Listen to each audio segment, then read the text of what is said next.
What if a single field trip could vanish into thin air, leaving a town haunted and a mother's heart screaming for answers? Picture this: a sunny day in 1998. A fifth grade class laughing in the Blue Ridge Mountains, gone without a whisper, and 27 years later, one mom's still fighting to crack the case wide open. This Mystic Life Stories saga is dripping with mystery thicker than Asheville fog, drama juicier than a Southern gossip fest, and a mama bear's grit that'll make you cheer through your tears. Where are you tuning in from? Drop your city in the comments, and if you're hooked on tales that blend suspense with a sassy kick, smash that subscribe button for Mystic Life Stories. Let's step into a North Carolina town where a tragedy is about to unravel. The year was 1998, and the small town of Asheville, North Carolina, was buzzing with the kind of charm that makes you think life's all sweet tea and mountain views.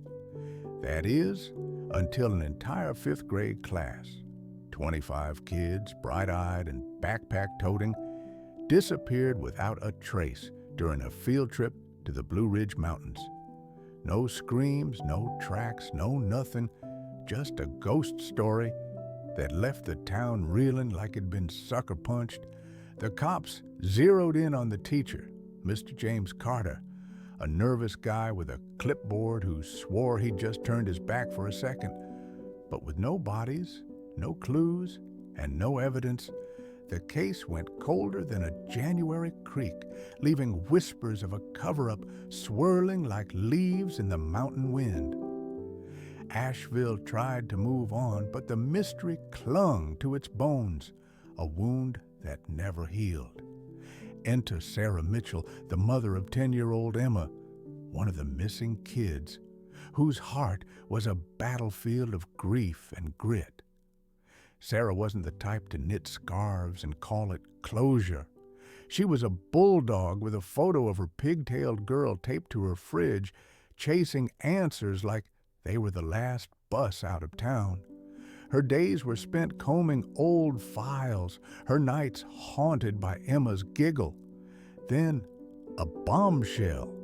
While digging through a childhood memory box, Sarah found a journal entry in Emma's loopy handwriting. Met Ms. Ellis in her office today, it read. She said it's a secret meeting for the trip.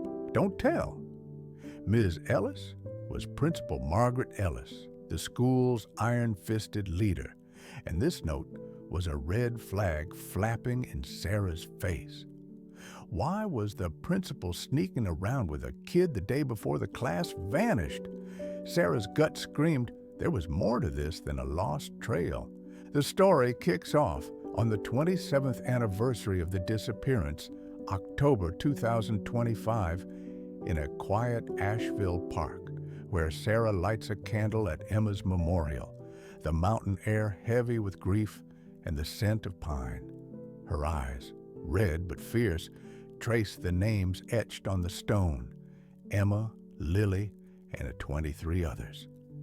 The town's moved on with its craft breweries and tourist hikes, but Sarah's stuck in 1998, her resolve burning hotter than a Carolina bonfire. She clutches Emma's journal, the secret meeting note a spark in her soul. The Blue Ridge looms in the distance, silent but watching, as Sarah vows to uncover the truth, no matter how deep it's buried. This isn't just a cold case. It's a mother's war, and Sarah Mitchell's ready to fight. What's creepier than a field trip vanishing into thin air? Finding a clue that points the finger at the last person you'd suspect. Sarah Mitchell's on a mission to unravel the 27-year-old mystery of her daughter Emma's missing class, and in the cozy suburbs of Asheville, North Carolina, she's about to stumble onto a detail that'll make your skin crawl faster than a ghost story at a campfire. This Mystic Life Stories tale is brewing with suspense stickier than a Carolina peach cobbler. drama hotter than a summer square dance, and a mother's grit that'll have you cheering through the chills. Got a hunch that ever cracked a case? Spill it in the comments. And if you're loving this blend of mystery and sassy spark, hit that subscribe button for Mystic Life Stories. Let's dive into the moment Sarah's world tilts. The Asheville air was crisp with October chill, the kind that makes you pull your sweater tight and crave a hot cider. Sarah Mitchell sat in the cozy living room of her best friend, Diane Harper, the scent of chamomile tea mingling with the weight of their shared grief. Diane, mother of Lily, another missing fifth grader from that doomed 1998 field trip, was Sarah's rock. Their bond forged in the fire of loss. The Blue Ridge Mountains loomed outside the window, silent witnesses to the tragedy that stole their girls. On this, the 27th anniversary, they weren't just mourning, they were hunting. Sarah spread a stack of old police photos across Diane's coffee table, the faded images a time capsule of pigtails, gap-toothed smiles, and backpacks stuffed with PB&J sandwiches. "There's something we're missing," Sarah said, her voice a mix of exhaustion and bulldog stubbornness, like she'd arm wrestle the devil for a clue. Diane nodded, her eyes red but sharp, sipping tea like it was liquid courage. "Let's find it," she said, and they dove in, two moms against a cold case colder than an Appalachian winter. They flipped through photos, kids boarding the bus, Mr. James Carter with his nervous clipboard smile, the forest trail where the class was last seen.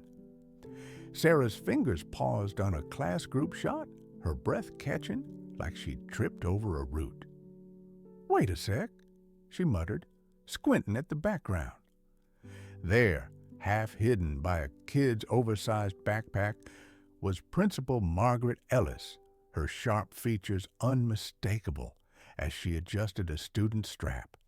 Sarah's heart thudded like a drum at a bluegrass jam. "Diane, look at this. Ellis was there."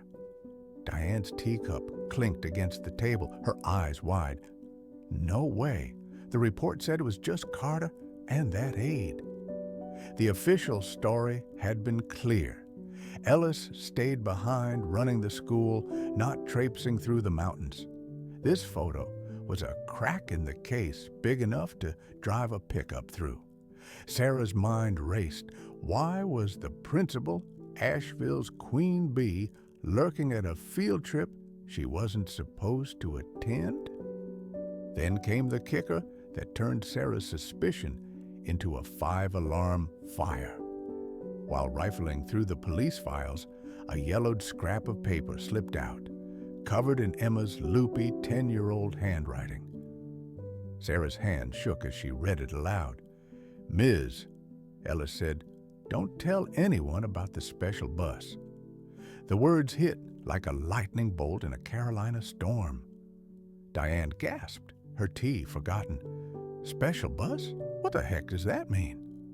The police had missed this note, buried in a file thicker than a phone book. But to Sarah, it was a neon sign screaming conspiracy. Was Ellis planning something off the books? Had she steered the kids onto a bus that wasn't part of the plan? Sarah's gut churned, picturing Emma's trusting smile as she scribbled her secret. "This changes everything," Sarah said, her voice steel, like she was ready to storm Ellis's house with a pitchfork. Diane's face was pale, but her jaw was set. "We need to know what she was hiding," she said, her voice trembling but fierce, like a mama bear smelling danger. The cozy living room felt smaller now, the walls closing in as the weight of the discovery settled. Sarah clutched the note, Emma's handwriting a lifeline to her little girl, lost somewhere in the Blue Ridge's shadows. Diane poured more tea, her hands shaky, but her eyes burned with the same fire driving Sarah. "Ellis still has pull around here," Diane warned, her voice low like she was spilling a town secret. "Folks love her. Library wings, charity drives, the works. Be careful."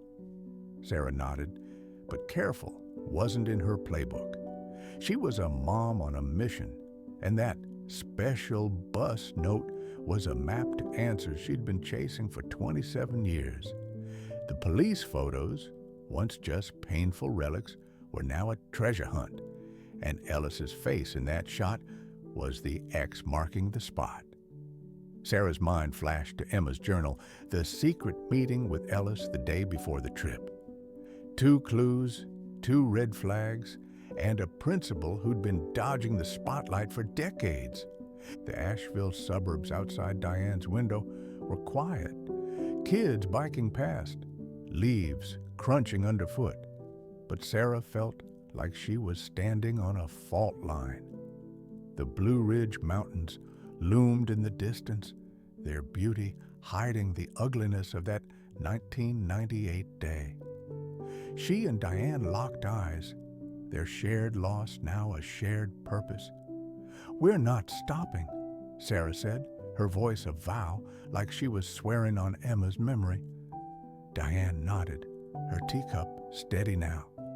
For Lily, for Emma, for all of them. The photos lay scattered on the table, Ellis's face staring back like a ghost who'd just been caught. Sarah's heart pounded. She was onto something, and it was bigger than she'd ever imagined. The next step was a showdown with Ellis herself. But for now, she held Emma's note, feeling her daughter's spirit whispering, "Keep going, Mom." The mystery was heating up, and Sarah Mitchell. What do you do when a clue from your missing daughter points to a town hero who's hiding a secret darker than a moonless mountain night? Sarah Mitchell's chasing answers about the 1998 disappearance of her daughter Emma's 5th grade class.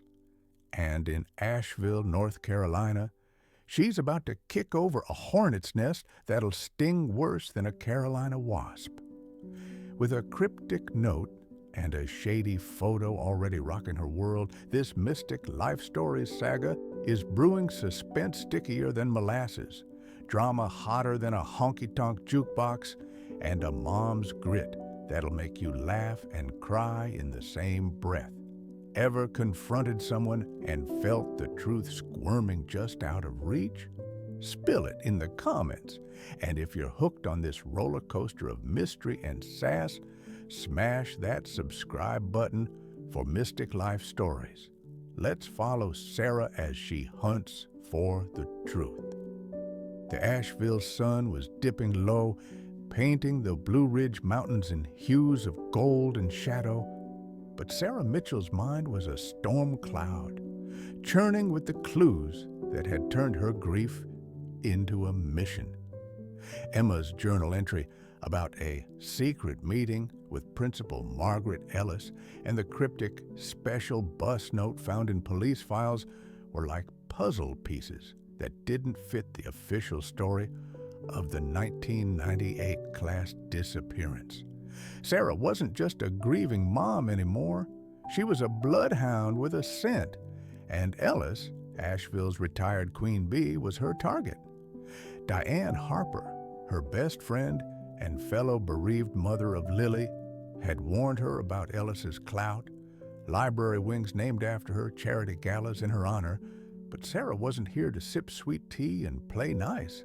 She climbed into her beat-up Subaru, the dashboard littered with coffee cups and Emma's old hair ties, and headed to Hendersonville, where Ellis lived in a secluded colonial that screamed, "I've got secrets and a security system." Sarah pulled up to Ellis's house, its manicured lawn and rose bushes a front for something that made her skin prickle. She knocked, her heart thumping like a drum at an Asheville folk festival. Ellis answered, her silver hair pulled tight, her smile as fake as a tourist trapped souvenir. "Sarah, dear, what a surprise," she said. her voice syrupy, but her eyes darting like a cornered cat. Sarah didn't waste time on small talk. "I found a photo, Margaret. You were at the field trip in '98. Care to explain why you lied?" Ellis's smile froze, her hands fidgeting with a pearl necklace that probably cost more than Sarah's car. "I wasn't there, dear," she said, her voice wobbling like a bad liar at a poker table. "You must be mistaken." Sarah held up the police photo, Ellis's face clear as day in the background, adjusting a kid's backpack. "This says otherwise," Sarah said, her tone sharp enough to cut through Ellis's BS. The principal's face paled, her excuses tripping over each other. I might have dropped by to see them off. It was nothing." "Nothing?" Sarah's gut screamed liar, and Ellis's mention of a charity group funding the trip, unbacked by any records, only fanned the flames. "Move on, Sarah," Ellis snapped, her voice turning cold as she shut the door. Sarah stood on the porch, her hands shaking, but her resolve harder than a hickory stump.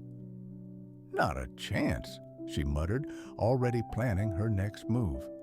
The confrontation left Sarah rattled but roaring, like she'd just poked a bear and lived to tell. Back in Asheville, she needed air, so she headed to the town cemetery where a small plaque honored the lost class. The gravestones stood quiet under the pines, the mountain breeze carrying a whisper of loss. Sarah knelt by Emma's marker, tracing her name, when she noticed a young woman, late 30s, placing wildflowers on an unmarked grave nearby. The woman, Emily, had a guarded look, her eyes haunted like she'd seen too much. Sarah approached, her mom radar pinging. "You okay?" she asked, soft but steady. Emily flinched, then relaxed, her voice low. "Just paying respects." Something in her tone, grief, fear, made Sarah press gently. "Did you know someone from the class?" Emily's eyes darted, then softened. I lived with Ms. Ellis years ago." "Foster kid?" Sarah's heart skipped. "Ellis again?" The coincidence was louder than a banjo at a barn dance. Then Emily dropped a bomb that turned Sarah's world upside down. "There was a room in her basement," Emily said, her voice barely a whisper, like she was spilling a secret she'd buried deep. "Locked tight, always. I wasn't allowed near it, but once when I was 12 I heard cries, soft, like someone was trapped." Sarah's breath caught, her mind racing like a stock car at Charlotte. Cries? In Ellis's basement? Was it evidence, survivors, or something worse? Emily's hand shook, her eyes pleading for Sarah to believe her. "I never told anyone. She scared me silent." Sarah's heart pounded. This wasn't just a clue, it was a neon arrow pointing to a cover-up. She touched Emily's arm, her voice steady despite the storm inside. "You're safe now. Help me find the truth." Emily nodded, tears brimming like she'd been waiting years to unburden her soul. The cemetery was quiet, the Blue Ridge Mountains standing sentinel as the sun sank. But Sarah's world was anything but calm. She clutched her keys, the weight of Emily's words heavier than the granite graves around them. Ellis wasn't just a liar. She was hiding something monstrous. The special bus note, the photo, now this locked room. Sarah's mind spun picturing Emma, Lily, and the others lost to a principal who'd played God with their lives. Diane's warning about Ellis's influence echoed, but Sarah was past caring about town politics. She was a mom with a mission, and Emily's story was a match to her fuse. The next step was getting Emily to talk, but Sarah knew the road ahead was darker than the mountain trails where her daughter vanished. Asheville's quaint streets felt like a facade now. hiding secrets that could break a town or a mother's heart. What if the truth about your daughter's disappearance is so horrifying it could break your heart all over again? Sarah Mitchell's been chasing the ghost of her daughter Emma's missing fifth-grade class for 27 years. And in the heart of Asheville, North Carolina, she's about to uncover a secret that'll hit harder than a Blue Ridge thunderstorm. With clues pointing to Principal Margaret Ellis's dark involvement, Sarah's on the edge of a revelation that's equal parts justice and jagged pain. This mystic life story saga is brimming with mystery creepier than a mountain ghost tale, drama steamier than a Carolina barbecue, and a mother's courage that'll make you laugh, cry, and cheer. Ever had a truth hit you like a ton of bricks? Drop it in the comments. And if you're gripped by this mix of suspense and sassy heart, smash that subscribe button for Mystic Life Stories. Let's dive into the moment Sarah's world cracks open. The Asheville dusk was settling, the Blue Ridge Mountains casting long shadows over the town's quaint streets. Sarah Mitchell sat across from Emily in a corner booth at the Blue Moon Diner, the neon sign outside buzzing like the tension between them. The diner's retro vibe, checkered floors, jukebox humming Johnny Cash, was a stark contrast to the bombshell Emily had just dropped at the cemetery. Muffled cries from a locked room in Principal Margaret Ellis's basement, a chilling hint of secrets buried deeper than the mountain roots. Sarah's hands gripped her coffee mug, her mind racing like a stock car on the Charlotte track. Emily, late 30s with haunted eyes and a fidgety demeanor, stared at her untouched pie, her voice barely above a whisper. "I've carried this too long," she said, her words heavy with guilt. Sarah leaned in, her mom radar screaming. This woman wasn't just a foster kid from Ellis's past. She was a key to the 1998 class disappearance. "Tell me everything," Sarah urged, her voice soft but steady, like a lighthouse in a storm. Emily took a shaky breath, and the truth poured out, shattering Sarah's world like a dropped mason jar. Emily revealed she was a survivor of the missing fifth-grade class, one of the 25 kids who vanished on that Blue Ridge field trip. "I was there," she said, tears brimming, "but I wasn't supposed to come back." Sarah's heart stopped, her coffee growing cold as Emily recounted the nightmare. Principal Ellis had orchestrated the trip, diverting the class onto a special bus that wasn't on any itinerary, a detail that matched Emma's cryptic note. That bus, Emily said, delivered them to a trafficking ring across the Mexican border, a deal brokered by Ellis to settle her gambling debts. The kids, drugged and terrified, were scattered like leaves in a storm. Emily, then 10, endured years of captivity, her memories a blur of dark rooms and whispered threats. She escaped at 16, clawing her way back to the States, but Ellis found her, taking her in as a foster child under a twisted pretense of care. "She said if I talked, it'd destroy the families," Emily whispered, her voice cracking. "Said their kids were dead, and my truth would only hurt more." Sarah's hands shook, rage and sorrow colliding like thunderheads. Ellis hadn't just lied, she'd played God with their children's lives. The diner's jukebox switched to a Dolly Parton tune, its cheer mocking the horror unfolding in the booth. Sarah's mind flashed to Emma's journal, the secret meeting, the police photo of Ellis at the trip, the locked basement room. It was all connected, a web spun by a woman Asheville revered as a saint." Sarah said, her voice barely a whisper. "Was she?" Emily's eyes dropped, her silence louder than a scream. "I don't know," she said, choking on the words. "Some of us didn't make it. The drugs, the fear." Sarah's heart splintered, but she clung to a sliver of hope. Some kids might still be out there. She reached for Emily's hand, her voice fierce despite the tears. "You're not alone anymore. We're going to the police together." Emily's shoulders slumped, relief and terror mixing like sweet tea and lemon. "They'll come for me," she said, meaning the traffickers or Ellis's allies. Sarah's jaw set, her mama bear instincts roaring. "Let 'em try," she said, her tone sharp enough to cut through the diner's greasy air. "They don't know who they're messing with." The walk to the Asheville police station was a blur, the mountain air biting as Sarah and Emily marched side by side. Sarah's mind was a whirlwind.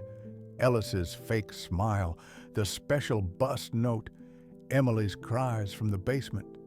She saw Emma's face in every shadow, her pigtails bouncing, her giggle echoing. Diane's warning about Ellis's influence rang in her ears, but Sarah was past playing it safe. She was a mom with a mission, and Emily's story was the dynamite to blow this case wide open. At the station, a grizzled detective, Tom Hargrove, listened, his coffee-stained notepad filling fast. Emily's testimony was a bombshell, her voice trembling but clear as she detailed the trafficking, Ellis's threats, the years of silence. Hargrove's eyes widened, his pen pausing. This changes everything," he said, already radioing for backup to question Ellis. Sarah stood by Emily, her hand on her shoulder, a silent vow. "I've got you." The station's fluorescent lights buzzed, but Sarah felt a spark of hope, like the first ray of sun after a long night. The diner's pie sat untouched, the jukebox now silent. But Sarah's resolve was louder than ever. Emily's truth was a double-edged sword, justice for the lost, but a fresh wound for Sarah, knowing Emma might be gone. The police were moving, but the shadow of Ellis's charity group in the locked room loomed large. Who else was involved? Was the corrupt official tied to this ring still out there? Sarah's heart ached, but her fight was just beginning. She saw Diane's face in her mind, Lily's smile, and knew she'd have to tell her soon. The Blue Ridge Mountains stood watch outside, their silence a challenge to unearth every secret. Sarah and Emily stepped out of the station, the night air cool but electric.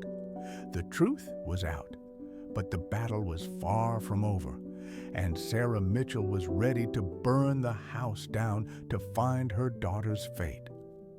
What happens when a mother's relentless search for her daughter unearths a crime so vile it shakes a town to its core? Sarah Mitchell's fight to uncover the truth about her daughter Emma's 1998 class disappearance has led to a survivor's chilling confession. And now, in Asheville, North Carolina, the walls are closing in on a monster hiding in plain sight. This Mystic Life Stories saga is packed with suspense creepier than a Blue Ridge ghost story, drama hotter than a Carolina chili cook-off, and a justice chase that'll have you laughing through your tears.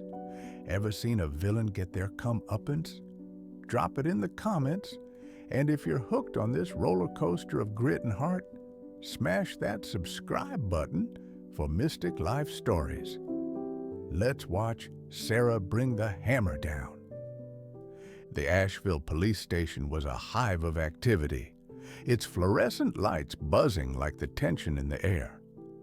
Sarah Mitchell stood beside Emily, her hand a steady anchor on the young woman's shoulder, as Detective Tom Hargrove scribbled notes, his coffee-stained notepad barely keeping up with Emily's bombshell testimony. The diner confession had cracked the 27-year-old case wide open. Principal Margaret Ellis, Asheville's revered matriarch, had orchestrated the disappearance of an entire fifth-grade class, selling them to a Mexican trafficking ring to settle her gambling debts. Sarah's mind reeled. The special bus note, Ellis's photo at the trip, and the locked basement cries snapping into place like a grim jigsaw puzzle. Her heart ached for Emma, but rage burned hotter than a Smoky Mountain wildfire.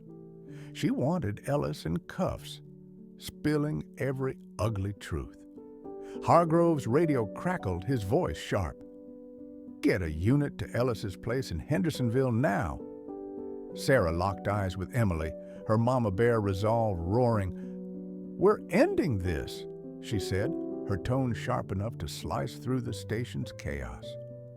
The police moved fast, descending on Margaret Ellis's colonial home like a swarm of Carolina hornets.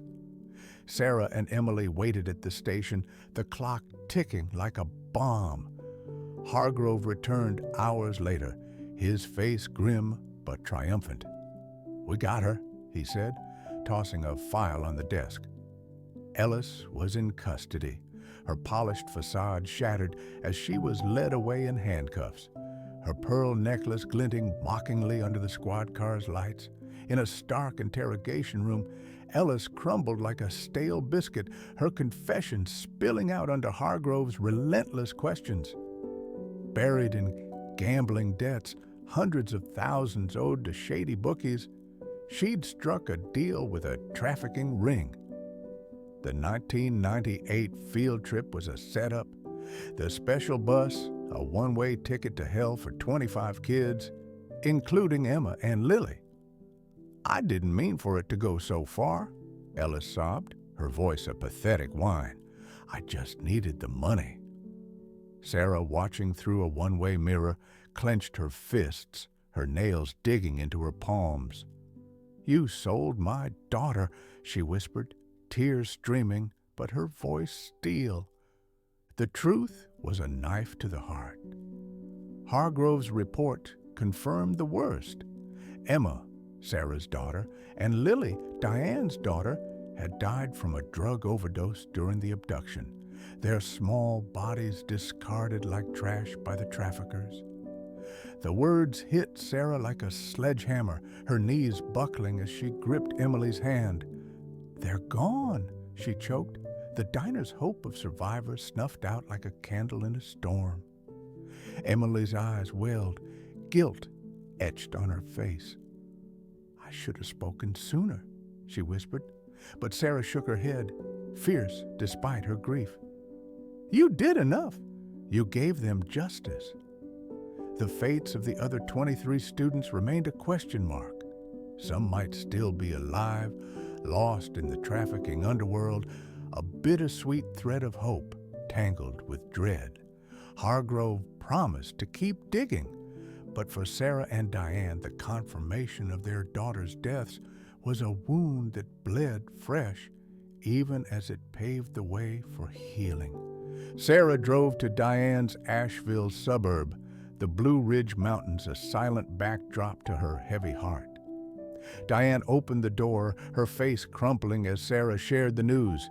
They collapsed into each other's arms, sobbing for Emma, Lily, and the innocent stolen in '98.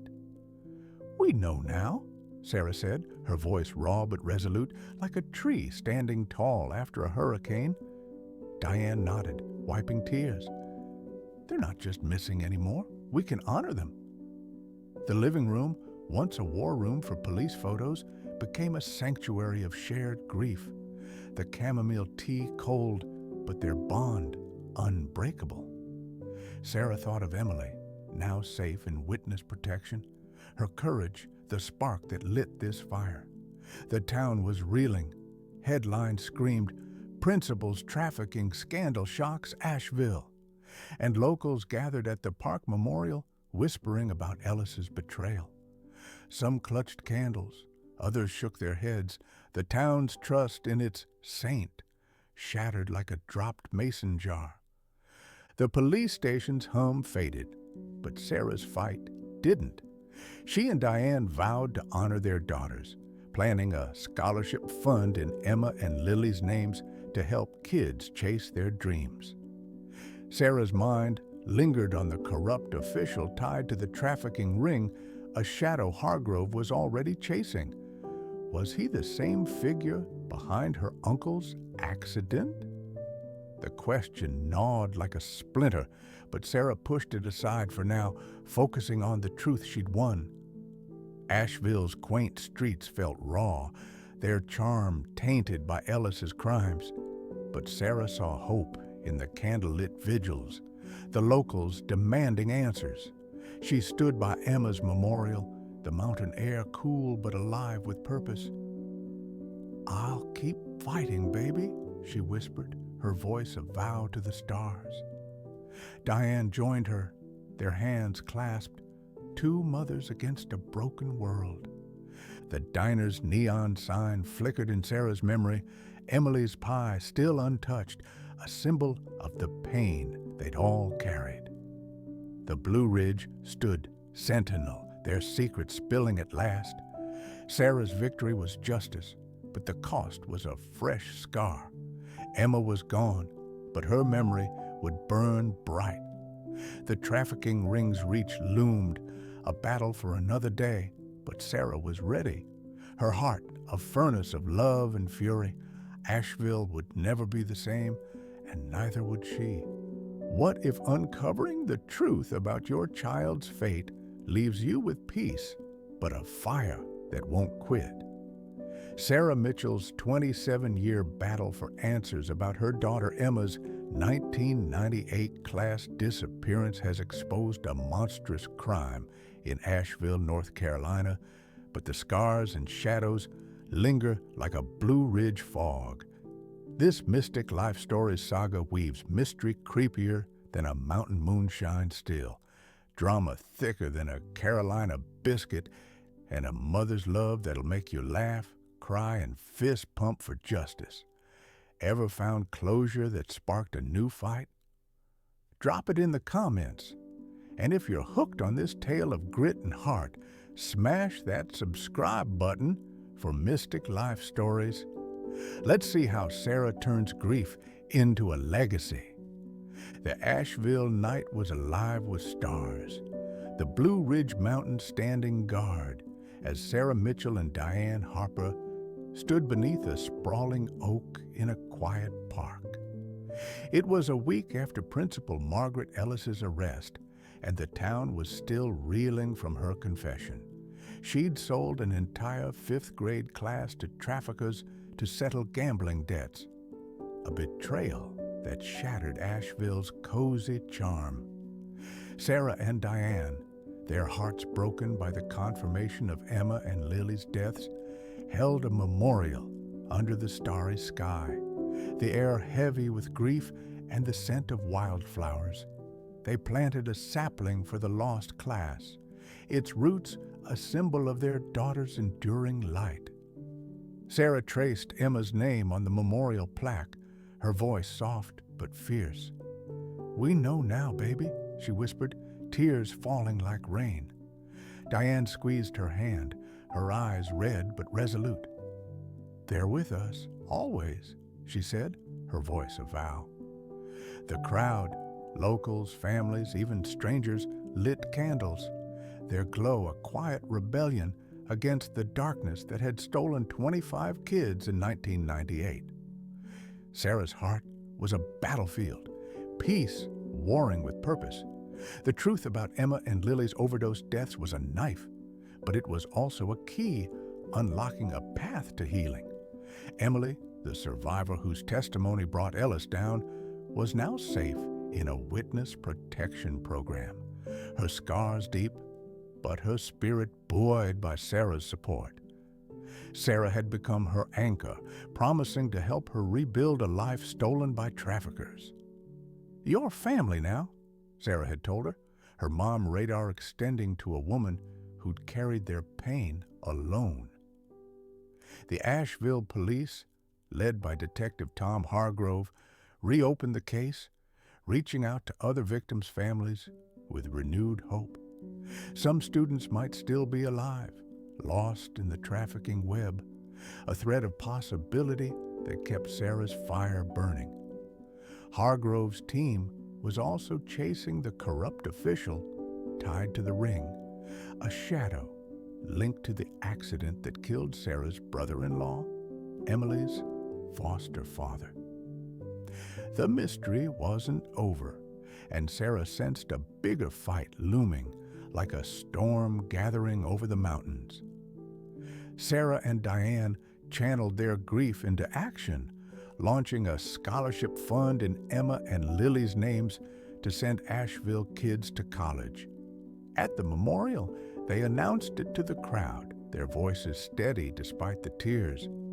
"Our girls loved learning," Sarah said, her smile bittersweet, like a Carolina sunset after rain. "This keeps their dreams alive." Locals clapped, some wiping tears, others nodding, like they'd found a way to fight back. The town was changing. Vigils sprouted in the park, petitions for police reform circulated, and headlines shifted from Ellis's betrayal to Asheville rises. Sarah felt Emma's giggle in the breeze, a reminder that love outlasts loss. She and Diane stood by the sapling, their hands clasped, two mothers who turned their pain into purpose. "We're not done," Diane said, her voice a spark. Sarah nodded, her eyes blazing. "Not by a long shot," she quipped, her sass cutting through the sorrow like a banjo riff at a barn dance. The Asheville streets, once a facade of small-town charm, now pulsed with a reckoning. Locals whispered about the officials still at large, some vowing to dig into city records, others eyeing the police with new skepticism. Sarah's fight had cracked the town's trust, but it also lit a fire. People weren't just mourning, they were moving. She pledged to advocate for trafficking survivors, working with Emily to ensure no one else suffered in silence. The scholarship fund was just the start. Sarah was already planning a community center in the girls' names, a place for kids to dream big. The Blue Ridge Mountains loomed, their secrets spilling, but not spent. Hargrove's latest call hinted at a lead on the official, a name tied to a string of accidents across the state. Sarah's heart raced. Was this the next battle? Expert, perspective, and shocking. Punchline: Dr. Rebecca Holt, a human trafficking expert, weighs in. Sarah's persistence and Emily's courage expose how trusted figures can exploit systems for profit. Their story shows that love and community can dismantle even the darkest schemes, but systemic change requires relentless advocacy. But here's the punchline that'll leave you reeling. A week after Ellis's arrest, a leaked email from the missing official surfaced, revealing he'd been funding Ellis's debts to protect a larger trafficking network spanning 3 states. The kicker? His last message, sent from an untraceable server: "The mountain keeps its secrets." Is he still out there watching?